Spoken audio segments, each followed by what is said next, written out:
Okay.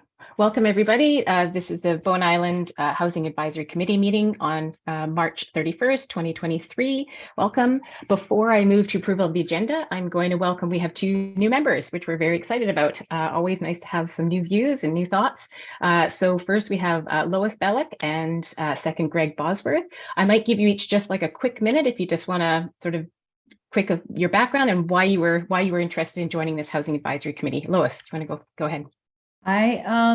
My background is journalism and education, and I am fortunate to live in a single dwelling, detached, and I have I sort of share my space, some of the property, with someone who's living in a motorhome, who's essentially homeless. And so I think there has to be some kind of acknowledgement or some reconciliation between these two extremes. I mean, he's fortunate, I'm fortunate. I'd like to be involved in some way to see if we can find some common ground in there. That's great. Thank you so much. And Greg, welcome. Do you want to give us a quick background and reason why you joined us? Thanks, Robin. I'm Greg, married to kids, background in television, film, visual effects, animation in both producing and sales categories. But then became the oldest guy in the boardroom and got tired of that. So I just then tired of the commute. So I kind of just got to stop all that and then become a part-time realtor. Been on the island, I don't know, 28 years, I guess, and never really contributed in any way, shape, or form to the community, which I've called home for 28 years. So have a bit more time on my hands. Have had some dealings with Daniel and the process of land use on the island, and have become somewhat fascinated by it. And I too share Lois's. I've seen the island change, and over the course of time, and I would like to try to be a part of creating something that is equitable for all to share moving forward. That's fantastic. Thank you so much, Greg. And Lois, you're very welcome, and we look forward to working with you. So first thing is approval of the agenda. Do we have any late items, Steph? I think there was an email out. No, it's in the agenda. Okay. No, just the material that Daniel provided, which will support the topic that's existing. Yeah. Okay, great. And then is anybody can we get somebody to move to the agenda? Ron, thank you. Second by Allison. Everybody approve. So Lois and Greg, if you have not been a part of a committee, it's super exciting. We get to do lots of formal things. So you can move and second, and then we all vote. And so you can put your hand up. And if you object, you can say nay or no. So sometimes these procedural things like approving the agenda, approving the minutes, we try to go pretty quick. So it's usually just a hand up or something. But certainly other things that are more, there's more discussion. Feel free to speak up and say yes, no, and all of those kinds of things. So I think I'm going to assume that was a unanimous passing of the agenda, adoption of the minutes. I did look at these, I think, last month when they came around. I was just glancing at them now. Does anybody have any comments about the agenda or the minutes? No changes. Okay, so move the minutes. Anybody? Thank you, Ron. Second. Thank you, Tim. All in favor? Aye. Yeah. Okay. Thank you. So we'll adopt the minutes. I need to find my glasses. Okay. Thanks, Al. Public comments. Steph, do we have any public comments? Okay, great. So we'll move right along. Council refers. So number 4.1, we've got, I think Daniel is going to present to us about the Metro Vancouver rezoning application for Cape Roger Curtis. So take it away, Daniel. Great, thanks, Robin.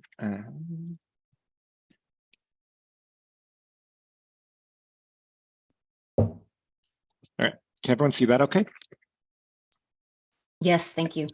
Okay, so as probably members of the committee are aware and have heard, somewhere on Bowen, we have received a rezoning and OCP amendment application from Metro Vancouver to create a new regional park at Cape Roger Curtis. So it would take place over 24 of the current 10-acre lots at Cape Project Curtis, the areas in dark green that are here. So the proposal is to rezone the property to a park zone, passive park 1, with a zone variation C over a portion of the site to permit supervised overnight use of up to 100 campsites. And the proposal includes a range of campsites, so walk, bike, and tent camping, group tent camping, car accessible tent camping, and tent cabins. And you can see the proposed site plan there on the side of the screen. So just by way of background of Cape Project Curtis, the whole Cape Project Curtis area in our official community plan is designated as R rural, and it's zoned rural residential 1.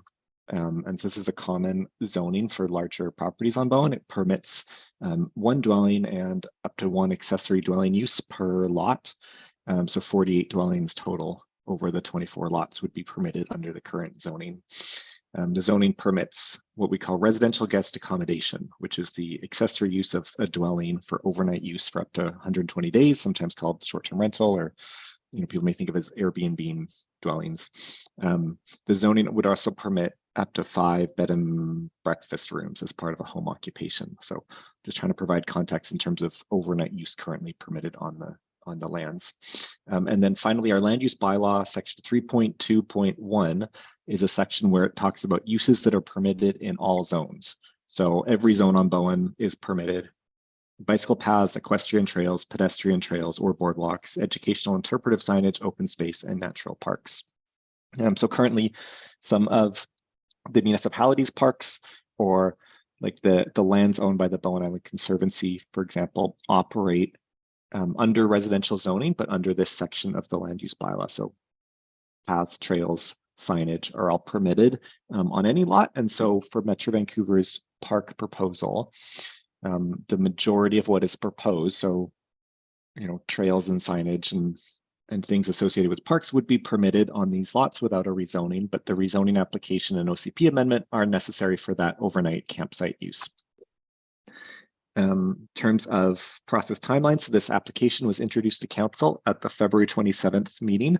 This is quite hard to read, so I'll try to give people highlights.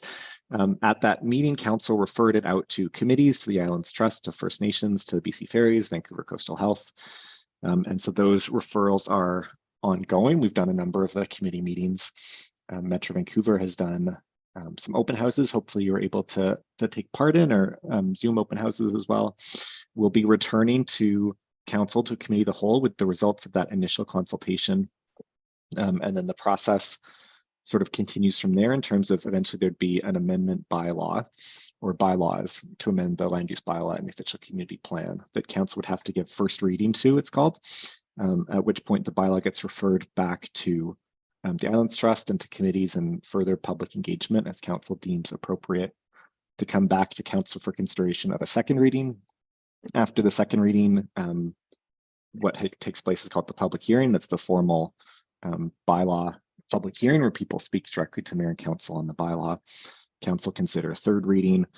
An OCP amendment bylaw then has to be referred to the Islands Trust again for approval before we can adopt it, and then a bylaw is given fourth reading and adopted. So, highlight from this to say we're still early in the process and doing this sort of initial round of consultation with committees.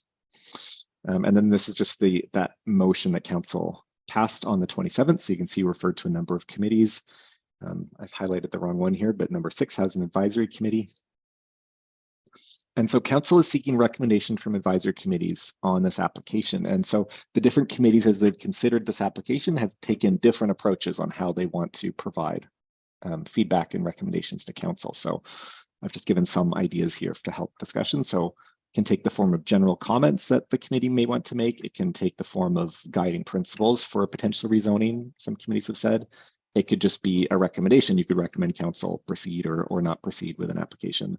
Or what we've seen as well is recommendations on what additional information is needed for this committee to make a full recommendation for council. And then the language in your agenda is that the Housing Advisory Committee recommend the following regarding this application. And I'll stop there for discussion. And I'll just note that Lydia is here, is here for Metro Vancouver as well. If people have questions directly for Metro Vancouver, she's happy to to answer them as well. Okay, fantastic. Thank you so much, Daniel. So, yeah, I think probably lots of us have heard a lot about this proposal. So I think given that we are the Housing Advisory Committee, and I always like to come back to that, and I think we do keep it, oh, we used to keep it at top. Anyways, I like to sometimes read our like our sort of little mandate mission statement as the Housing Advisory Committee, just to kind of sometimes reset our where we're coming from. But essentially, yeah, let's look at this proposal, the park, the camping from a housing lens. How will it impact housing on Bowen? What are it might create housing needs, those kinds of things. So I don't know if anybody on the committee has initial thoughts that they want to bring up, or yeah, I mean, Daniel, is there anything specifically that you wanted from the housing committee, or we'll just kind of start a general discussion? Yeah, I've just put in the chat that purpose statement from the terms of reference, because you're right, it's a nice guiding.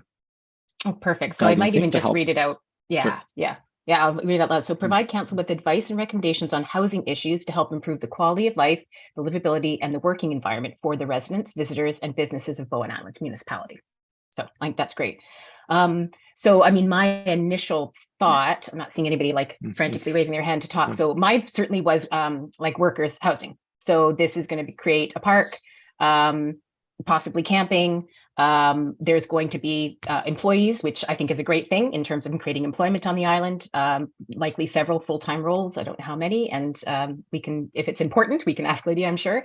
Yeah, so that was kind of my initial reaction was, okay, well, let's make sure that included in this is either employee housing on site if appropriate, again, totally open to those things, or yeah, is there some kind of contribution towards housing created, which I think is, yeah, that wouldn't be the direction I'd go, but I kind of just wanted to put that out to the committee. That was one of my initial thoughts, was employee housing.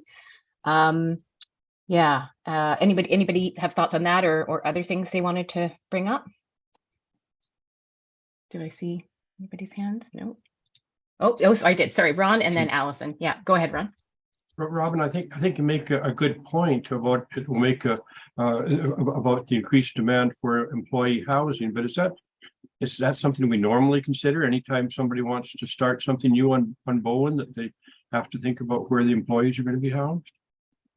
Probably not typically if it was just a regular business, but like I think because this is a rezoning and it's kind of especially the camping portion of it would be maybe because that is kind of a new thing that would create new employees. So yeah, I mean, it's a good question. Yeah, we wouldn't necessarily ask that, but that's kind of what came to my mind in terms of impact on housing. That all of a sudden, I have no idea what the employment numbers are. If there's 5 new people, 10 new people, you know, we're already quite strained in our housing. So is there an opportunity here to say, as part of the development, maybe they include some employee housing there, something along those lines. So that's kind of was where I was coming from. But yeah, it's a good question, Ron.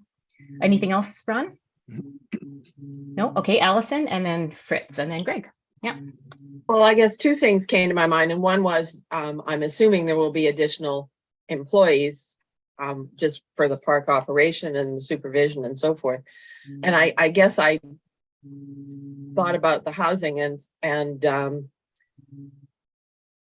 maybe Lydia can give us a little input, but if they need housing, there's lots of land where the housing could be provided on the land itself, and they'd be near to the job and everything else. So I guess I sort of thought maybe that wasn't going to be an issue.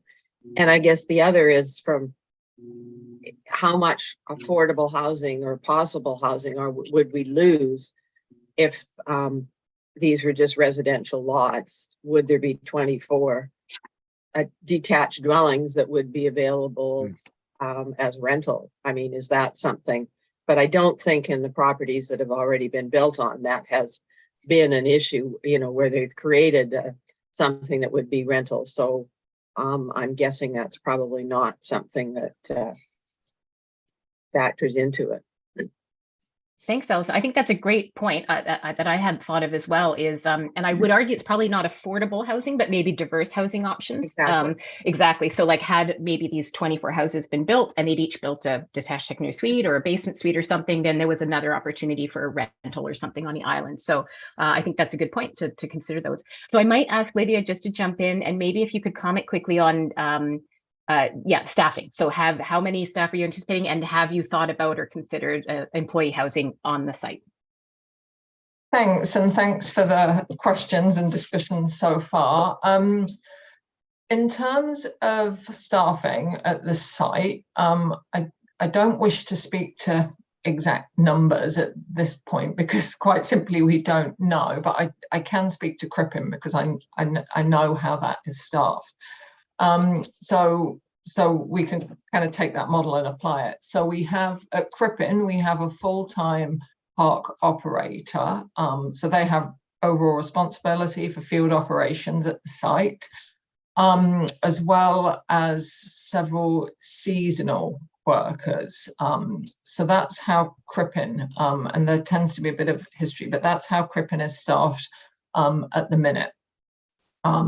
A lot of regional parks have, additional full-time positions. I'm not quite sure on the history of Crippen in terms of the seasonal workers there. So I think for sure there'll be, I think it's fair to say there'll be, 1 to 2 new full-time roles created with the new regional park. And that's just speaking to the day use component. Now for the overnight use or the camping use, we know there's a requirement for supervision, not just BIM's requirement, but this is a model that we use in other regional parks.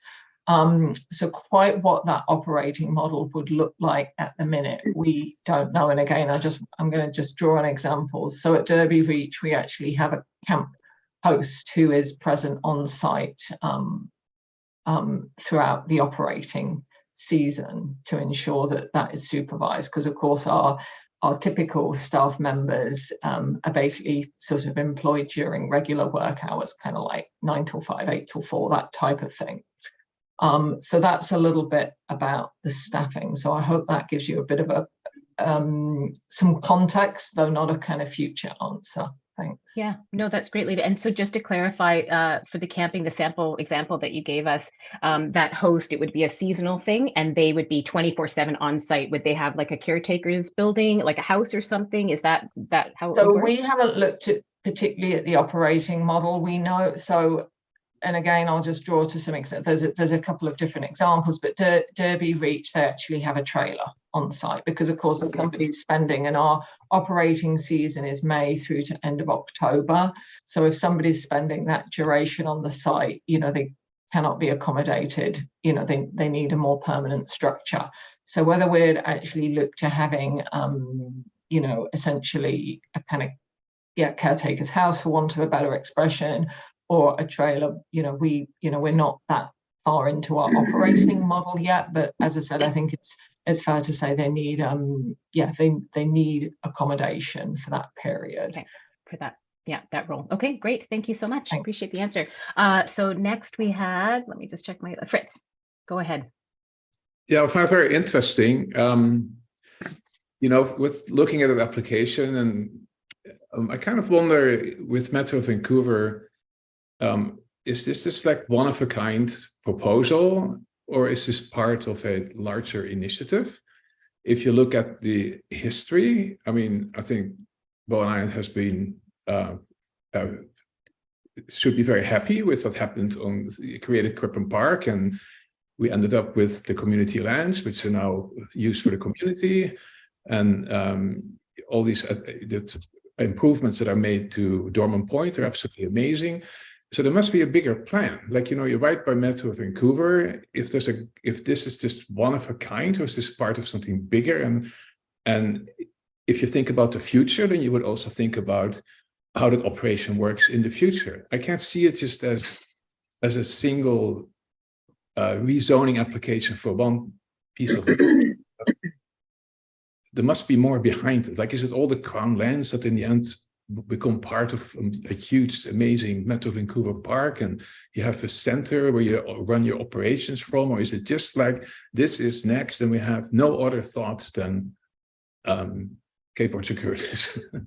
Okay, I'll let Lydia answer. Go ahead, Lydia. I hope I interpret your question correctly, but thank you for it, and let me know if I go off. So just in terms of the plan, and I just want to kind of ground everybody in context, everybody in a couple of Metro Vancouver Regional Parks strategic documents. So we have a regional parks plan, and I can throw the link in the chat once I've stopped speaking because it's available online. And that is basically our strategic plan, and it was updated last year. So that does guide our vision. We have several supporting plans as well. We have a regional recreation greenways strategy as well. And we also have a land acquisition strategy. And I'm just going to speak a little bit more to our land acquisition strategy, because that really does drive the need to grow the regional park system.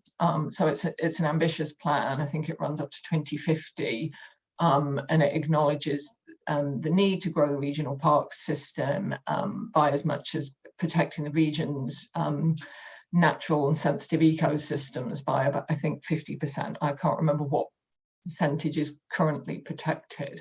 So that's kind of our corporate plans, or our corporate regional parks plans, if you like. And then for Bowen Island specifically, I think, you know, the lands at Cape Roger Curtis were identified, and there's a bit of a process in our land acquisition strategy.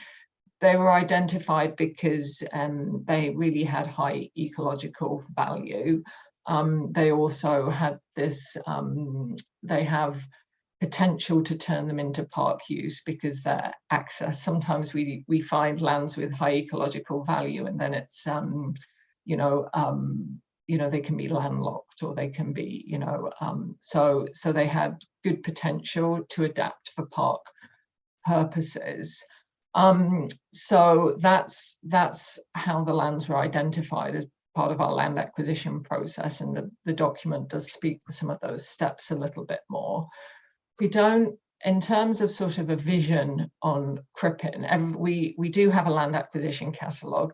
It is a confidential document because it deals with land issues, and that's very usual under the community charter.